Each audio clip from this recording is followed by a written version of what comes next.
सज्जन भक्तवृंद, संत महोदयगण, भक्तवृंद एवं माता बहिन, कल के हमरा भागवते तृतीय दिवसेर कथा श्रवण करतेছিলাম। प्रहलाद चरित्र। भगवान नरसिंह भगवान प्रहलाद के राज सिंहासने बसालें। आसुन এই বাণীকে পবিত্র করার জন্য দুবার আগে ভগবত নাম উচ্চারণ করা হোক, তৎপশ্চাৎ প্রভুর যেমন কৃপা হবে সেইভাবে আপনাদের কথা শ্রবণ করা।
राधे गोपाल राधे गोविंद राधे गोपाल राधे गोविंद राधे गोपाल राधे गोविंद राधे गोपाल राधे गोविंद राधे गोपाल राधे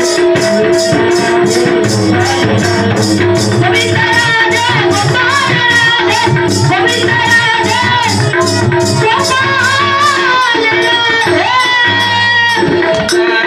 हरे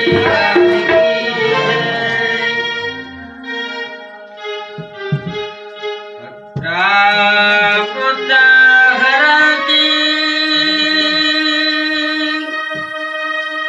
ममितिहास पुरातन प्रह्लादश्च संवादं मुनिराज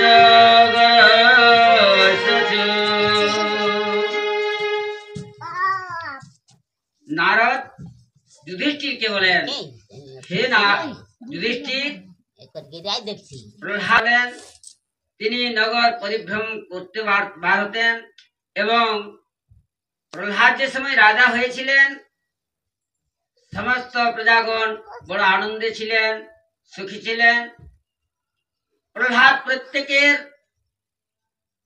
কে দর্শন করতে যেতেন কোথায় কি হচ্ছে।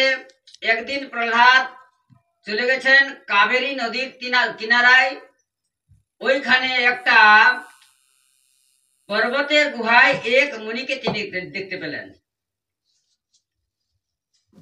তিনি প্রায় দেখেন ওই মুনি অলসের মতন পড়ে থাকেন, স্থূল শরীর, অজগর মুনি ওর নাম। প্রহ্লাদ একদিন তাকে জিজ্ঞাসা করলেন, বললেন ওহে মহারাজ, আমি প্রায় আপনাকে দেখি এখানে আপনি পড়ে থাকেন। লোকে অনেকেই কামধান্দা করে, অনেকেই সকল কিছু ব্যবস্থা করে, কিন্তু আপনি কেন করেন না? আর আমি তো প্রায় দেখি আপনি অলসের মতন পড়ে থাকেন। ভজনের ব্যবস্থা কিভাবে হয়? আর সঙ্গে তো আপনার শিষ্য শাখাও দেখছি না। দেখে তো আপনাকে ভোগী বলে মনে হচ্ছে, কারণ আপনার স্থূল শরীর, কিন্তু আপনাকে ভোগী কি করে বলি? আপনি অর্থের উপার্জন কেন করেন না? আজ ওই অজগর মুনি উত্তর দিলেন, কৃষ্ণায়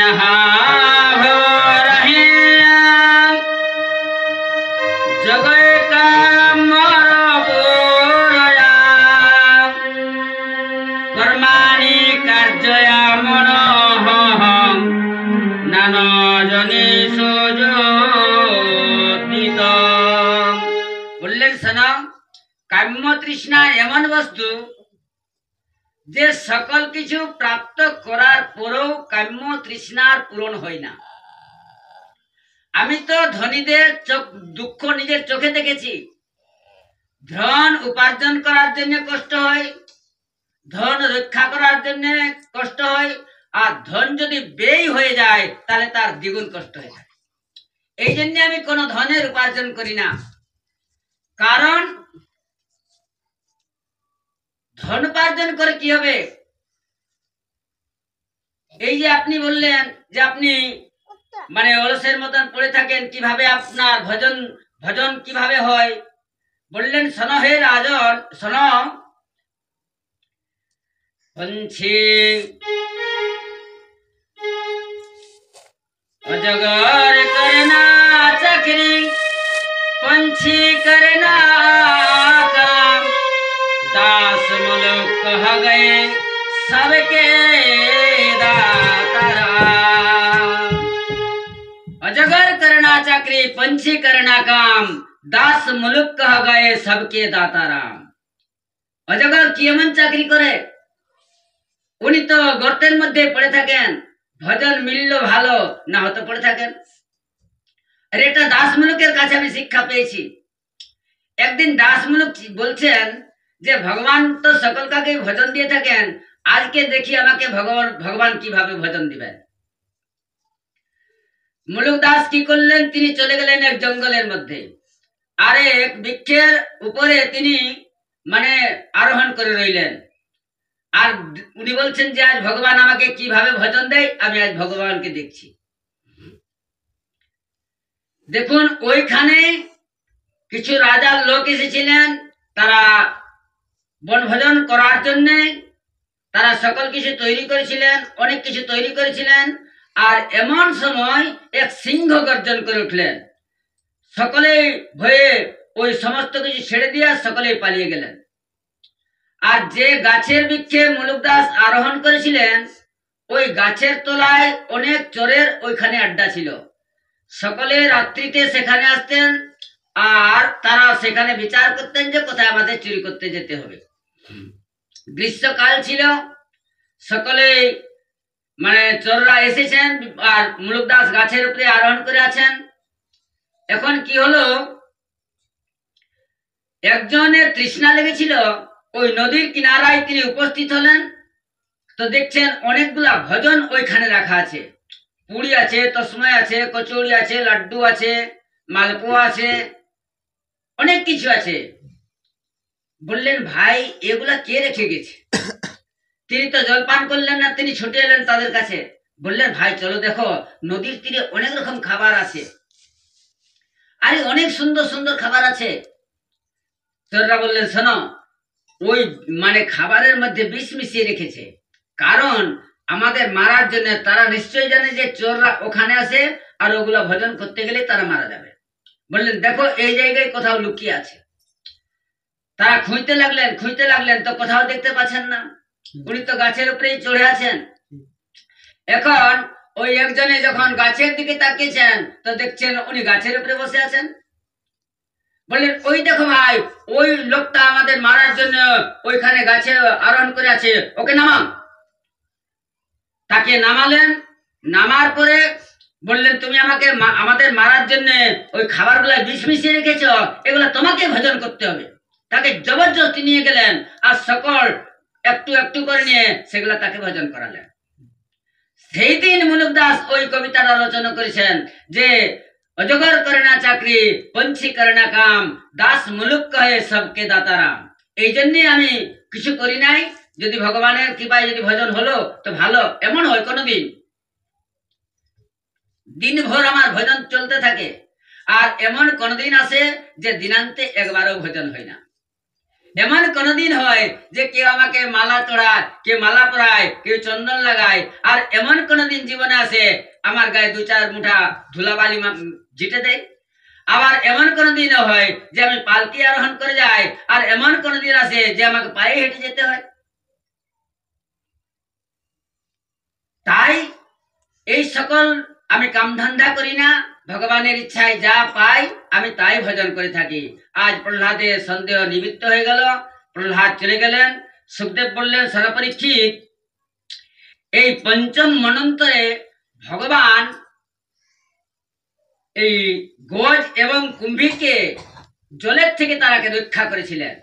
মহারাজ পরীক্ষিত জিজ্ঞাসা করলেন, বললেন এই গজ তো তিনি মানে স্থলপ্রাণী, কিভাবে তাদের যুদ্ধ হয়েছিল আর কিভাবে তারাকে রক্ষা করেছিলেন, এই কথাটা আপনি আমাকে বিস্তারিত ভাবে বলুন।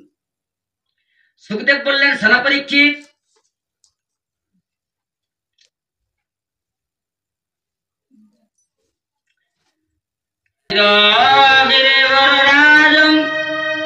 সত্রিকুটায়িত বিশ্রুত ক্ষীরদেনাবৃতে শ্রীমায়ণ জনাযুত মূর্ছিত।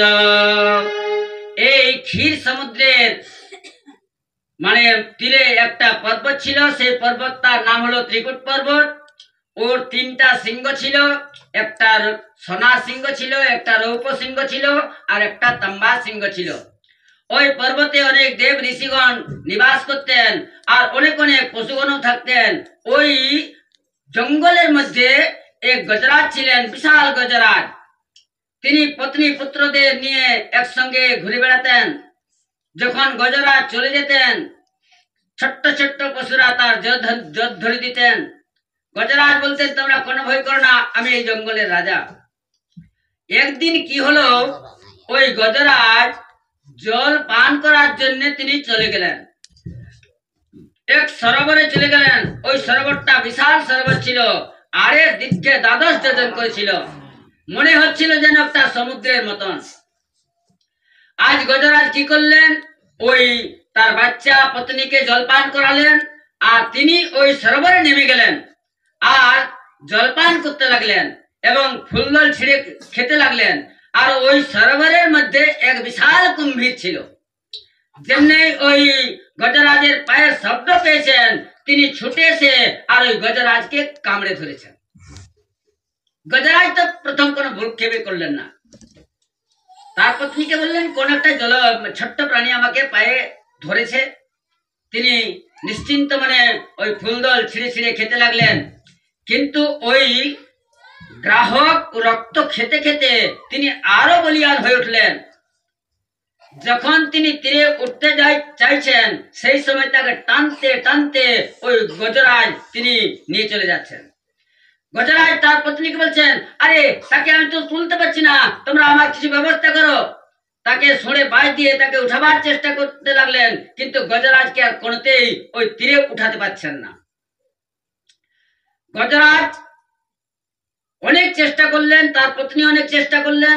যখন তাকে উঠাতে পারলেন না, আজ তার পত্নী সুর ফেরালেন আর তিনি চলতে শুরু করলেন।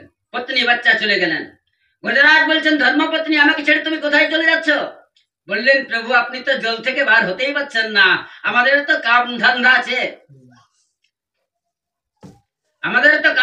আছে, এখন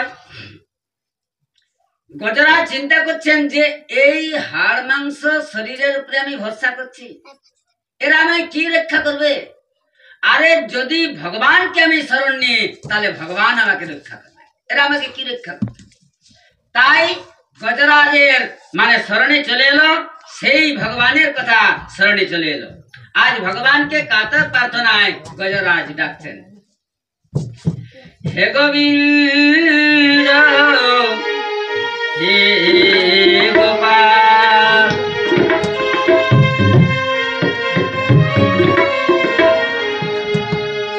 হে গোবিন্দ হে গোপাল, হে গোবিন্দ হে গোপাল, হে গোবিন্দ রাখ শরণে অবত জীবন ভারে, হে গোবিন্দ হে গোপাল, হে গোবিন্দ হে গোপাল, হে গোবিন্দ হে গোপাল।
रुक्मिणी पारस করতেছিলেন ভগবান ভজন ছেড়ে দিলেন।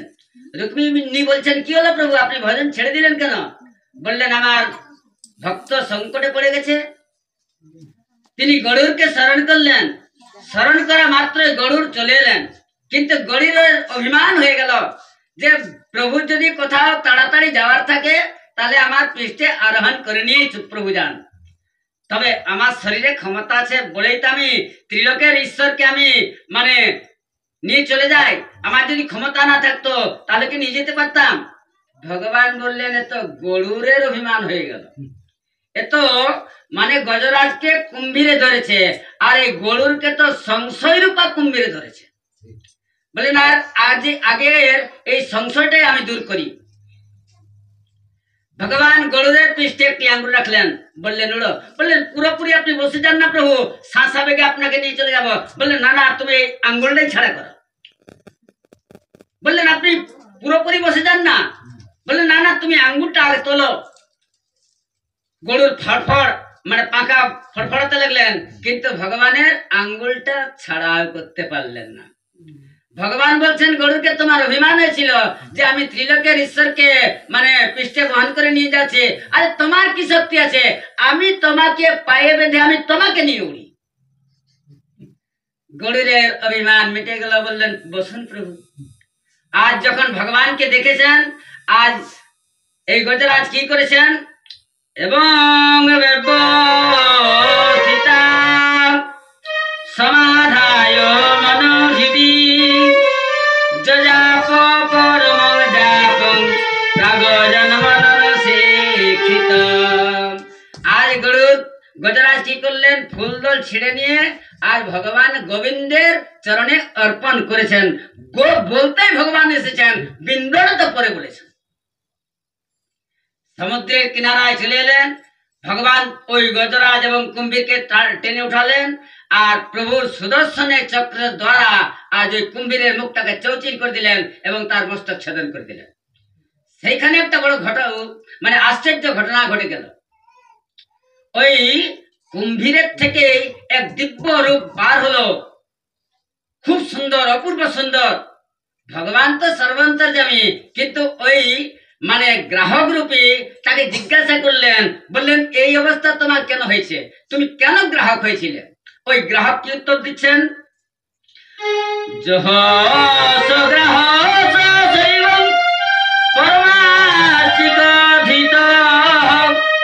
মুক্ত দেবলে সাপেনম হুহুর গন্ধর্ব সতম।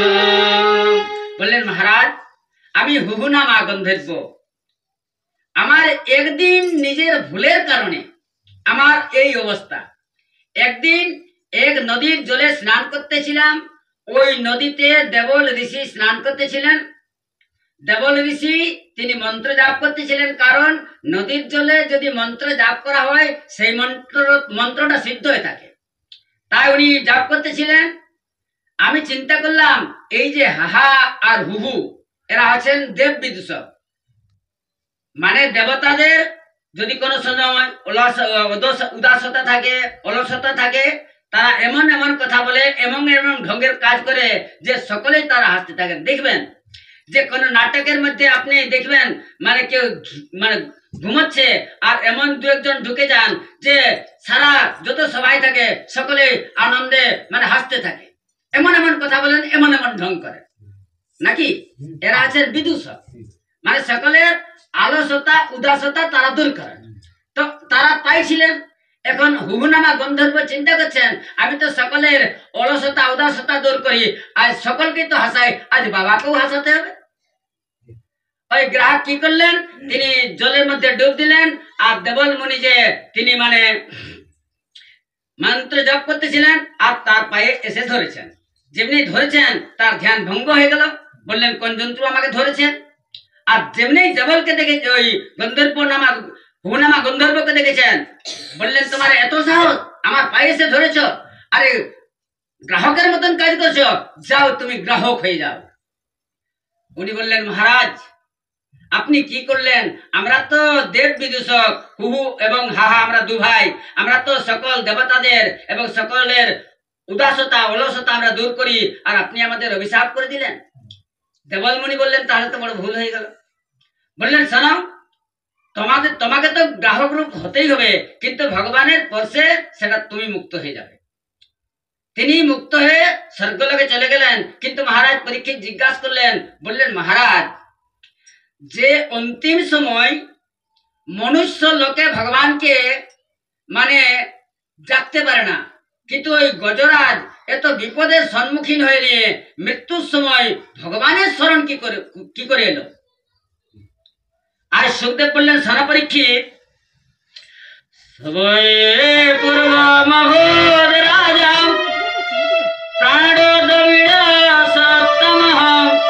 ইন্দ্রদুল্ন ইতি খ্যাত বিষ্ণু ব্রত পরায়ণ। বললেন এই মানে গজরাজ পূর্বজন্মে ইন্দ্রদুম্ন মানে ইন্দ্রদুম্ন নয়, ইন্দ্রদুম্ন রাজা ছিলেন। দ্রাবিড়ে তার মানে বাসস্থান ছিল, দ্রাবিড়ের রাজা ছিলেন।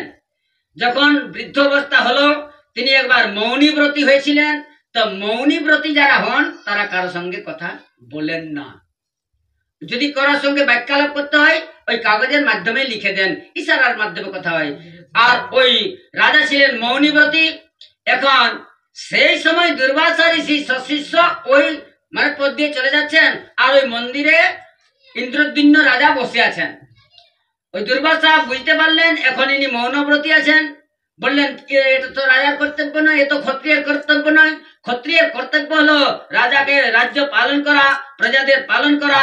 আর এ কি মানে মুনির মতন বসে মানে গজের মতন বসে আছে। বললেন যাও তুমি গজ হয়ে যাও, অভিশাপ করে দিলেন। এই কারণেই ওই ইন্দ্রদুম্ন রাজা এসে গজরাজ হলেন। তো ওই যে ভগবতের ভজনা করতেছিলেন এই জন্য তার পূর্ব জন্মের স্মৃতিটা তার মনে ছিল, মানে জাতিস্বরা হয়েছিলেন।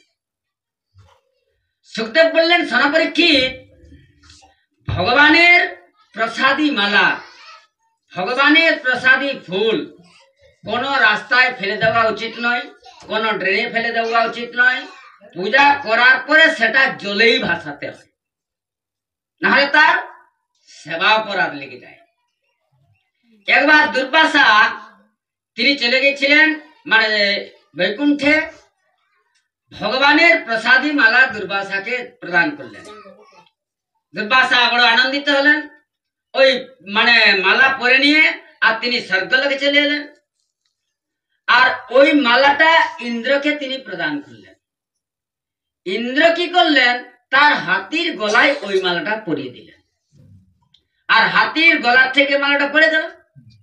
দুর্বাসা দেখলেন, বললেন ইন্দ্র তো বড় অহংকারী হয়ে গেছে।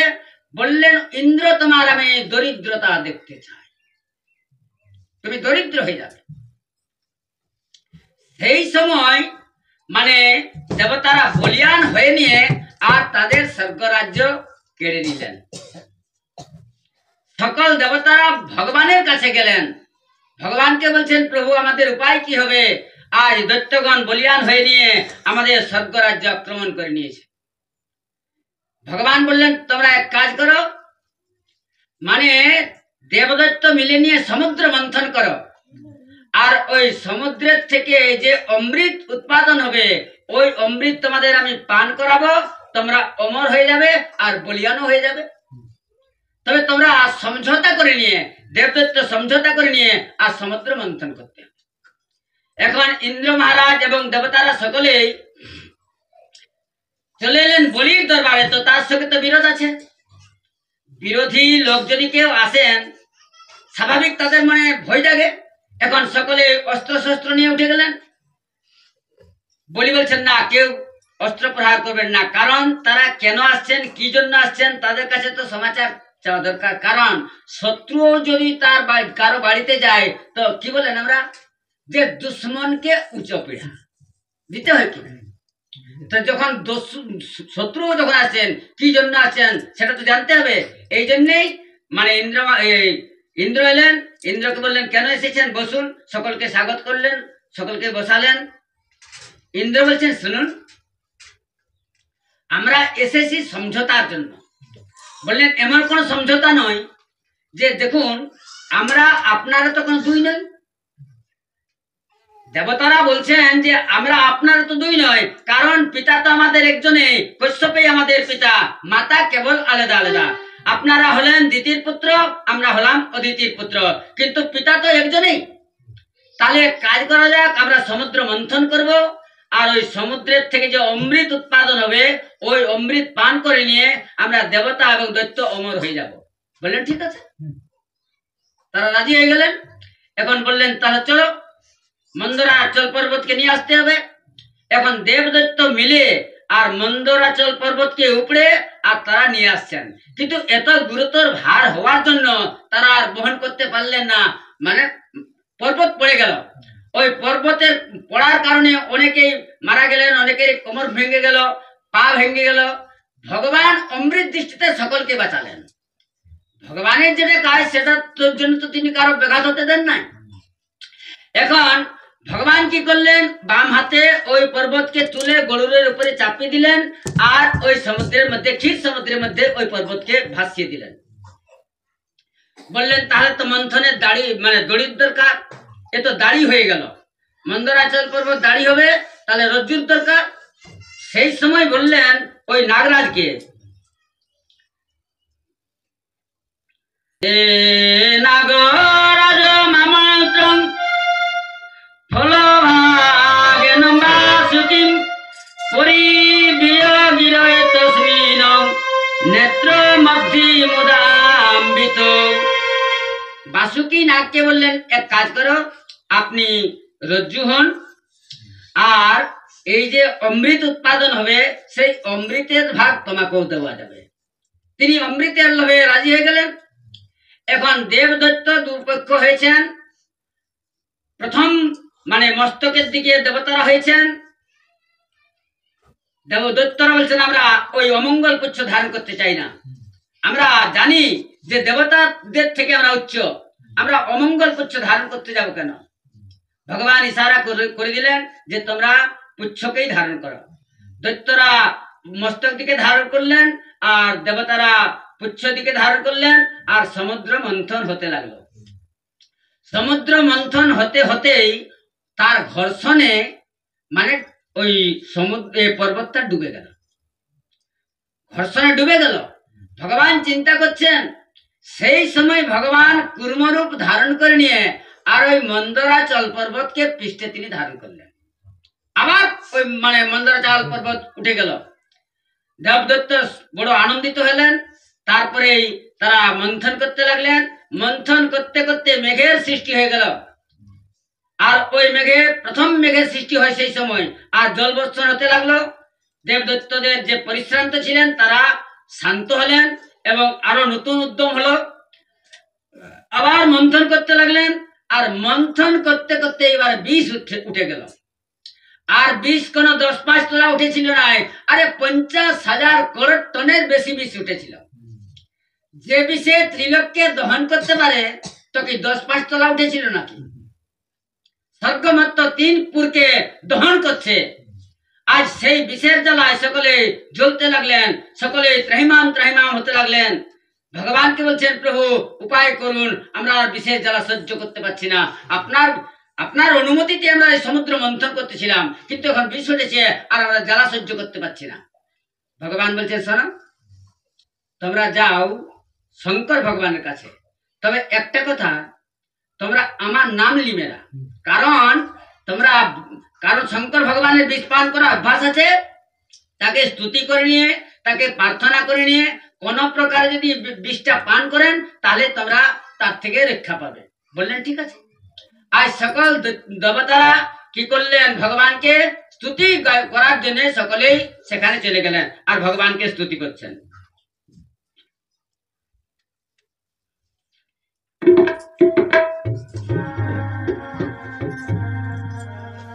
ওম নমঃ শিবায়,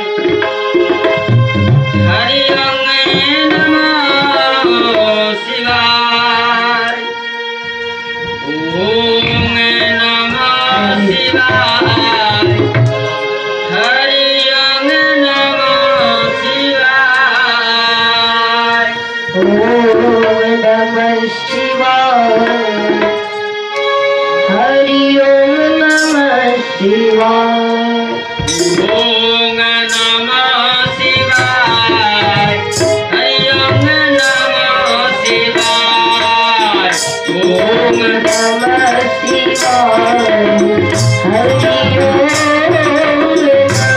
হরি ওম নমঃ शिवाय।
শঙ্কর ভগবান পার্বতীকে বলছেন, দেবী আজকে দেবতারা বিপদে পড়েছেন, তাই আমাকে স্তুতি প্রার্থনা করছেন।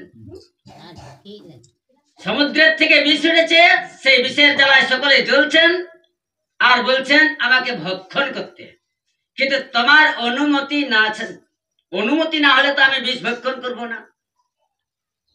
পার্বতী মাতা কি বললেন? বললেন, পতিদেব যদি ত্রিসংসারের কল্যাণ হয়, সকলের যদি কল্যাণ হয়, তো আপনি বিষ পান করুন।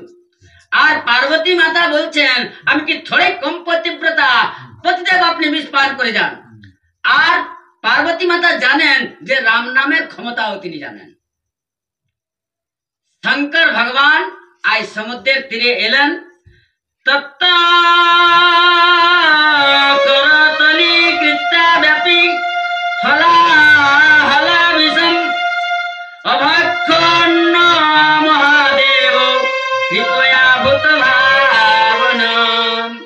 শঙ্কর ভগবান সমস্ত বিষ আঞ্জল পতে নিয়ে পান করে দিলেন, এক তোলাও ছেড়ে রাখলেন না। শঙ্কর ভগবান পান করলেন, দেবতারা বলছেন কোনো কষ্ট, বললেন না কোনো কষ্ট। শঙ্কর ভগবান বিষ পান করলেন, এদিকে আরো নতুন উদ্যম করে নিয়ে আর দেবদৈত্য মিলে নিয়ে আর সমুদ্র মন্থন করতে লাগলেন। এইবার সমুদ্র মন্থন করতে করতেই রত্নে উদয় হতে লাগলো। প্রথমেই উচ্চই সভা ঘোড়া উঠলো শ্বেতবর্ণ, ইন্দ্র মহারাজকে দিয়ে দিলেন। চতুর্দন্তী হাতি শ্বেতবর্ণ উঠলো, ইন্দ্র মহারাজকে দিয়ে দিলেন। পারিজাত পারিজাত বৃক্ষ উঠলো, পুষ্প উঠলো, মানে স্বর্গের আভূষণ হলো। কল্প বৃক্ষ উঠলো, স্বর্গের ভূষণ হলো। কর্তব্য মনে উঠে গেল, সেটা ভগবানকে প্রদান করলেন। তারপরেই মন্থন করতে করতে দ্বিতীয় চন্দ্র উদয় হলো। এই জন্যেই চন্দ্রকে বলেন দ্বিজরাজ, মানে এই চন্দ্রদেব দুবার জন্মগ্রহণ করেছেন। একবার অত্রির পুত্র রূপে জন্মেছেন, আর এই সমুদ্রের থেকে এই দ্বিতীয়বার জন্মগ্রহণ করেছেন। এই জন্যই তাকে বলে দ্বিজরাজ। আর পক্ষীকেও বলেন দ্বিজ, আর ব্রাহ্মণকেও বলেন দ্বিজ। মানে ব্রাহ্মণের যখন যজ্ঞ উপবিত হয় তখন সে দ্বিজ হয়, মানে দ্বিজন্মতার হয়ে যায়। আর যেমন এই পক্ষীকে দ্বিজ কেন বলেন? একবার ডিম্ব পারেন আর সেটা ঘর্ষণ করে নিয়ে পুনর্জীব মানে জন্মগ্রহণ করেন, এই জন্য তারাকেও দ্বিজ বলা হয়। আর এই যে চন্দ্রদেব দুবার জন্মেছেন, এই জন্যও তাকে দ্বিজরাজ বলা হয়। তাই এদিকে আরো সমুদ্র মানে সমুদ্র মন্থন করতে লাগলেন। সমুদ্র মন্থন করতে করতে অমৃত উঠে গেল। আবার মন্থন করতে লাগলেন, আর মন্থন করতে করতে এইবার মদিরা উঠে গেল। এক মানে অপ্সরা মদিরার কলস নিয়ে উঠে গেলেন, বললেন এটা দৈত্যরাকে দিয়ে দাও। আবার মন্থন হতে লাগলো, মা লক্ষ্মী উঠে গেলেন, ভগবানের গলায় বলবান বরমালা দিলেন। আবার মন্থন করতে লাগলেন, আর মন্থন করতে করতে এবার ধনন্তরী তিনি অমৃত নিয়ে আর উদয় হয়ে গেলেন, আর দৈত্যরা কেড়ে নিলেন। দৈত্যরা কেড়ে নিলেন অমৃত। দেবতারা তো হতাশ হয়ে গেলেন, ভগবানের দিকে তাকিয়েছেন, বললেন কি হবে প্রভু? কিন্তু যারা দুর্বল মানে এই অসুর বললেন না না এটা ভালো নয়, আরে সকলে আমরা পরিশ্রম করেছি, এটা সকলের ভাগ করে খাওয়া দরকার। ভগবান কি করলেন? আজ অপূর্ব মোহিনী রূপ ধারণ করলেন। এমন রূপ ধারণ করলেন যে দৃষ্টি কেউ পালক করতে পারবে না, এইরকম রূপ ধারণ করলেন।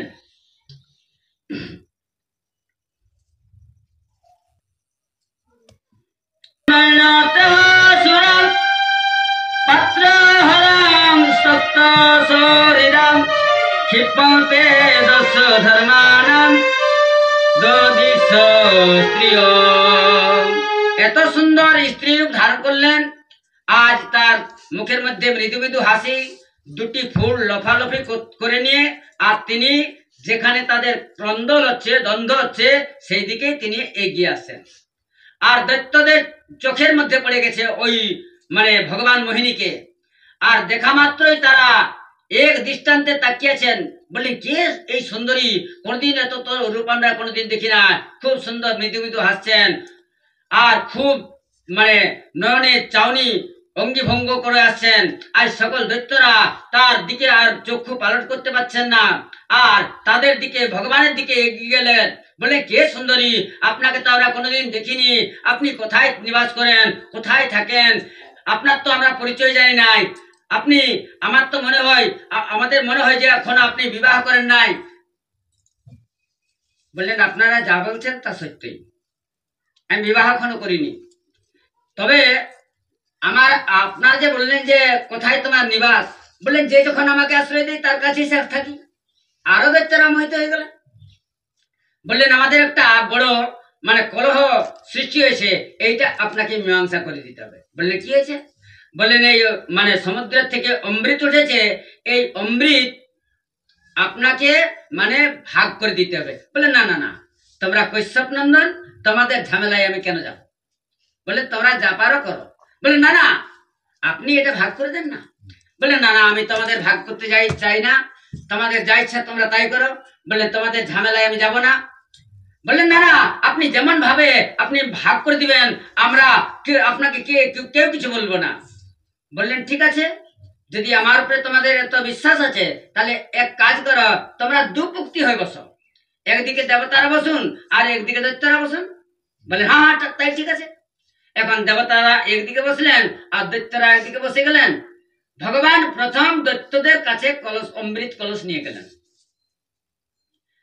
যিনি ওই দৈত্যদের মালিক, তার কাছে গিয়ে বলছে শোনো, এই উপরে যে অমৃতটা আছে সেটা কিন্তু আসল অমৃত নয়, সেটা জলযুক্ত অমৃত, সেই অমৃতটা খেলে তোমরা অমর হবে না। আমি তো চাই যে তোমরা অমর হও, তোমরাকে আমি ভালোবাসি। বলে হ্যাঁ হ্যাঁ ঠিক আছে, এক কাজ করো, দেবতাদের দিকে দিয়ে আসুন। আজ দেবতারাকে বন্টন করে দিতে লাগলেন, আর এই দেবতাদের মাধ্যমে সর্বানু দৈত্য বসেছিলেন চন্দ্র সূর্যের মাঝখানে। চন্দ্র সূর্য ইশারা করে দিলেন, বললেন এই অসুর বটে প্রভু। ভগবান সুদর্শনের চক্র দ্বারা তার মস্তকটা কেটে দিলেন, কিন্তু ওই যে অমৃত পান করেছেন বলে নিয়ে তার ওই মস্তকটা হয়ে গেল রাহু আর এই দেহটা হয়ে গেল কেতু। এখন সেখানে ভগবান অদৃশ্য হয়ে গেলেন, দৈত্যরা বুঝে গেলেন এটা ভগবানের ছলনা। সেখানে তুমুল সংগ্রাম বেঁধে গেল, সেখানে রক্তের বন্যা বইতে লাগলো। এখন দেবরাজ ইন্দ্র তো বলিয়ান হয়েছেন, তিনি বজ্রের দ্বারা বলিকে বধ করে দিলেন। মানে ব্রহ্মা সকলকে শান্ত হতে বললেন, এদিকে দেবতারা চলে গেলেন। ভগবান শঙ্কর যখন শুনলেন যে ভগবান মোহিনী রূপ ধারণ করেছেন, তো ভগবানের তো আমি প্রত্যেকটা অবতার দর্শন করেছি, তাহলে এই মোহিনী রূপটা আমি কেন দর্শন করবো না? তাই ভগবানের মোহিনী রূপ দর্শন করার জন্য শঙ্কর ভগবান ওই সমুদ্রের তীরে চলে এলেন। যখন চলে এলেন, সমুদ্রের তীরে ভগবান দাঁড়িয়ে আছেন। ভগবানকে বলছেন, প্রভু আপনি যে মোহিনী রূপ ধারণ করে নিয়ে আর দৈত্যদের মোহিত করেছিলেন, সেই রূপটা আপনি আমাকে দর্শন দেন। বলে তোমার এটার কি দরকার আছে? আরে আমি দৈত্যদের মোহিত করেছিলাম, তোমার কি প্রয়োজন আছে? বলে না না প্রভু, প্রত্যেক অবতার আপনার আমি দর্শন করেছি, ওই রূপটাও আমি দর্শন করতে চাই। বললেন ঠিক আছে। সঙ্গে সঙ্গে ভগবান ওখান থেকে সরিয়ে গেলেন, আর সরিয়ে যাওয়া মাত্রই সেখানে না আছে সমুদ্র, না আছে দেবদৈত্য, সেখানে তো একটা ফুলের বাগান, ফুলের বাগিচা। আজ সেখানে চতুর্দিকে মধুমক্ষিকা পূজন করছেন, কোকিল মানে খুব সুন্দরভাবে রব করছেন, চতুর্দিকে ত্রিবিধ বাতাস প্রবাহিত হতে লাগলো। আর ওই ফুলের বাগানের মধ্যে ভগবান যেমন রূপ ধারণ করেছিলেন, ওই রূপ ধারণ করে নিয়ে আর একটা ফুল নিয়ে আর হাতে লাফালাফি করছেন। আর শঙ্কর ভগবানের দৃষ্টি পড়ে গেছে। যেমনি শঙ্কর ভগবানের দেখেছেন, আর দেখা মাত্রই তাকে ধরার জন্য এগিয়ে যাচ্ছেন। আর ভগবান মোহিনী তিনি পিছিয়ে যাচ্ছেন। এখন শঙ্কর ভগবান তাকে ধরতে যাচ্ছেন, মোহিনী ভগবান তিনি দৌড়ছেন, আর শঙ্কর ভগবানও দৌড়ছেন। আর দৌড়তে দৌড়তে গিয়ে ভগবান শঙ্কর তাকে আঁকড়ে ধরছেন। আর যেমনই আঁকড়ে ধরেছেন, আঁকড়ে ধরা মাত্রই অর্ধেক অঙ্গ হয়ে গেল নীলাম্বর, আর অর্ধেক অঙ্গ হয়ে গেল বাঘাম্বর। এই হলো অর্ধ অঙ্গ নীলাম্বর, অর্ধঙ্গ বাঘাম্বর, সেই সময়ের কথা। এখন এদিকে সুখদেব বললেন, পরীক্ষিত দেখো, ভগবানের উপরে যার বিশ্বাস নাই, তার হাতে আসা জিনিসটাও তার কাছ থেকে চলে যায়। আর ভগবানের উপরে যার বিশ্বাস থাকে, চলে যাওয়া জিনিসটাও তার কাছে পুনরায় ঘুরে আসে।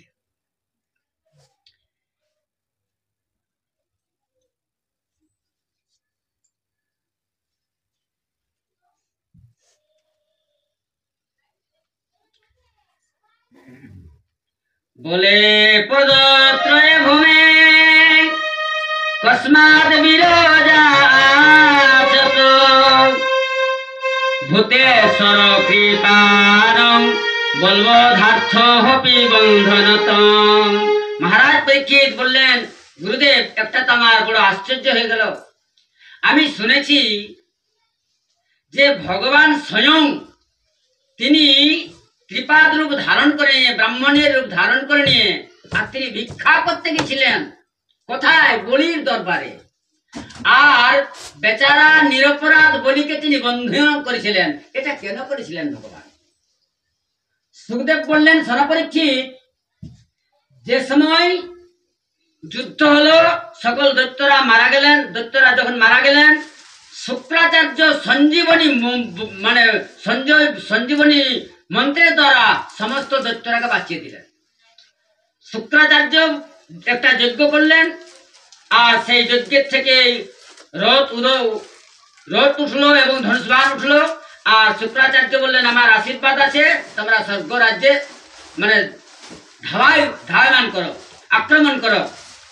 আজ যখন দেবত্বরা স্বর্গরাজ্য চড়াও করতে যাচ্ছেন, সেই সময় প্রহ্লাদ চলে এলেন।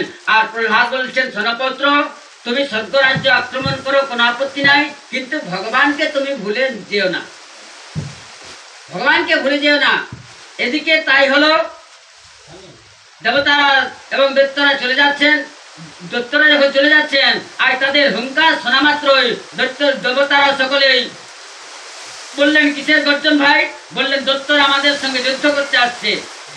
বললেন, তাহলে কি হবে? চলো আমরাও বৃহস্পতির কাছে যাব।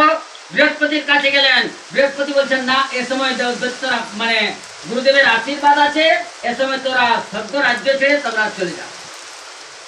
তারা তো স্বর্গ রাজ্য ছেড়ে চলে গেলেন। এখন ভিখারির বেশে তারা, ওই দেবতারা সকলে স্বর্গ রাজ্য ছেড়ে আর তারা এই মর্তের মধ্যে বিচরণ করতে লাগলেন। একটা কথা বলছি, পুত্রের যদি কোনো কষ্ট হয় তো মাতা যত বেদনা পান, যত কষ্ট পান, যত আঘাত পান, সেটা আর অন্য কেউ পেয়ে থাকেন। এখন এই অদিতি মাতা চিন্তা করছেন, আহা, আমার ছেলেরা আজ ভিখারির বেশ ধারণ করে নিয়ে আর তারা পৃথিবীতে ছদ্মবেশে ভ্রমণ করছে। সে সময় কৈশ্যপ ছিলেন না।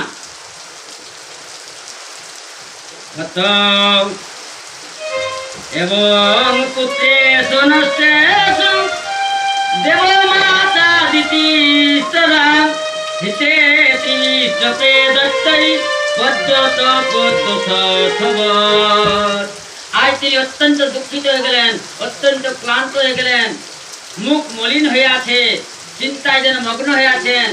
কিছুদিন পরে যখন কৈশ্যপ এলেন, তো অদিতির অবস্থা দেখে নিয়ে কৈশ্যপ জিজ্ঞাসা করলেন, প্রিয়তম, তোমার কি হয়েছে?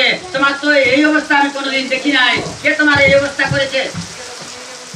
বললেন, প্রভু, বললেন, ব্রাহ্মণের ঠিকভাবে ভজন করেছে তো, সকলের সেবা ঠিকভাবে করেছে তো? বললেন, প্রভু, সকল ঠিক আছে, কিন্তু একটাই আমার দুঃখের বিষয়, আজ আমার পুত্রগণ তারা ছদ্মবেশে পৃথিবীর মধ্যে বিচরণ করছে। আমি চাই না যে দৈত্যরাকে বধ করুক বলে নিয়ে, কিন্তু যেন কোন রাজত্ব তারা ফিরে পান। কশ্যপ বললেন, শোনো, তোমার ভাবনার মধ্যে কোনো দুর্ভাবনা নাই। তোমার পুত্ররা কষ্ট পাচ্ছে, এত মাতা কষ্ট পাবে। বললেন, প্রভু, কোন একটা আপনি ব্যবস্থা করুন। বললেন, একটা তোমার আমি ব্যবস্থা করতে পারি। বললেন, কি ব্যবস্থা? বললেন, তোমাকে একটা ব্রত করতে হবে। বললেন, কি ব্রত করতে হবে? বললেন, শোনো, তোমাকে এই পয়ব্রত করতে হবে। ফাল্গুনের প্রতিপদ থেকে এই ব্রতটা তোমাকে করতে হবে দ্বাদশী দিন পর্যন্ত। আর নদীর জলে ত্রিসন্ধ্যা স্নান করতে হবে। এবং এক কথা তোমাকে বলছি,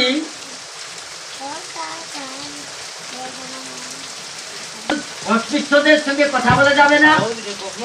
ব্রত যারা করে থাকেন, কতগুলো নিয়ম আছে, সেই ব্রতের নিয়মগুলো আপনারা শুনুন।